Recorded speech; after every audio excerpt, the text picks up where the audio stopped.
wanna think of you sometime. I wanna spend some time with you. Assalamualaikum warahmatullahi wabarakatuh. Perkenalkan, nama saya Salsabila Nadia Sifas, tamu G701-19107, kelas A Kimia Medis. Video kali ini saya akan menjelaskan sedikit materi tentang fase biofarmasetika dan fase farmakokinetika senyawa obat aspirin. Aspirin adalah obat golongan antiinflamasi non-steroid yang bekerja dengan cara mencegah pembentukan prostaglandin melalui jalur siklooksiggenase 1 inhibitor. Aspirin diindikasikan untuk meredakan nyeri ringan sampai dengan nyeri sedang. Sedangkan untuk meredakan nyeri berat, contohnya seperti nyeri pada kanker. Dosis aspirin dalam terapi berbeda-beda tergantung pada indikasi penggunaan dan usia pada pasien. Sebagai analgetik dan antipiretik, kadar asam salisilat atau aspirin dalam darah diharapkan kurang dari 6 mg per desiliter. Hal ini dapat dicapai dengan dosis pemberian aspirin 325 mg hingga 650 mg setiap 4 jam per hari. Untuk penggunaan sebagai antiinflamasi, baik reumatoid arthritis maupun demam rematik, aspirin diberikan dalam dosis tinggi.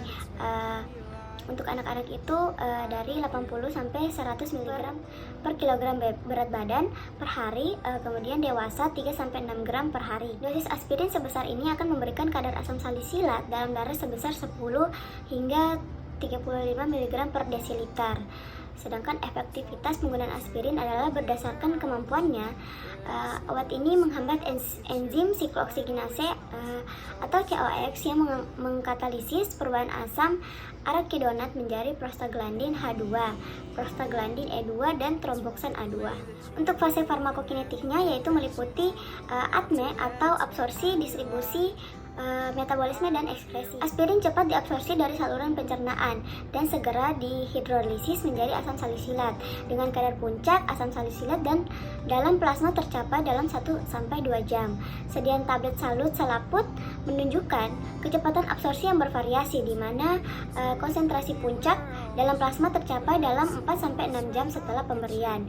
Namun onset dapat tertunda sampai 8-12 jam pada dosis tinggi. Absorpsi ini dipengaruhi oleh bentuk sediaan, seperti ada tidaknya makanan dalam lambung, tingkat keasaman lambung, dan faktor-faktor fisiologis lainnya. Distribusi di dalam sirkulasi sebanyak 80-90% salisilat terikat dengan protein plasma, terutamanya itu seperti albumin. Salisilat ini dapat didistribusikan ke hampir seluruh cairan tubuh dan jaringan, serta mudah melalui darah plasenta sehingga dapat masuk ke dalam sirkulasi darah janin. Pada dosis rendah atau konsentrasi dalam plasma kurang dari 10 mg per desiliter, 90% salisilat terikat oleh albumin, sedangkan pada konsentrasi yang lebih tinggi atau lebih besar dari 40 mg per desiliter hanya 75% salisilat yang terikat oleh albumin. Sebenarnya aspirin dihidrolisis menjadi asam salisilat di dalam sistem gastrointestinal dan sirkulasi darah dengan waktu paru sebanyak 15 menit. Dalam bentuk asam salisilat, waktu paru dalam plasma dalam dosis terapeutik menjadi 2-4,5 jam.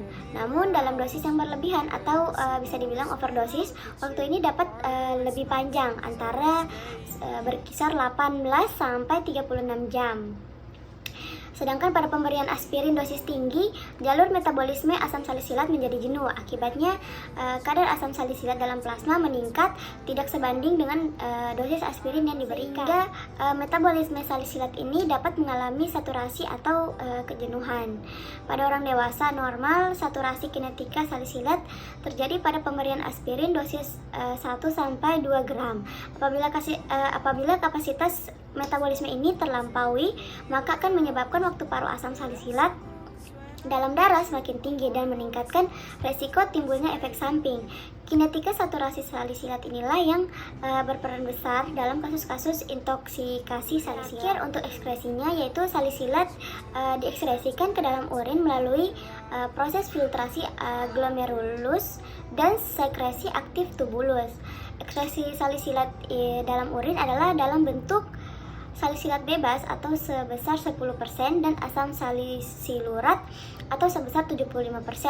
Kemudian fenolat salisilat atau 10% dan asil glukuronat 5% dan asam gentisat sebanyak 1%. Dalam cairan tubuh lain, Ekspresi asam salisilat bervariasi, seperti ekspresi asam salisilat dalam ASI dianggap tidak aman, sehingga tidak disarankan bagi ibu menyusui.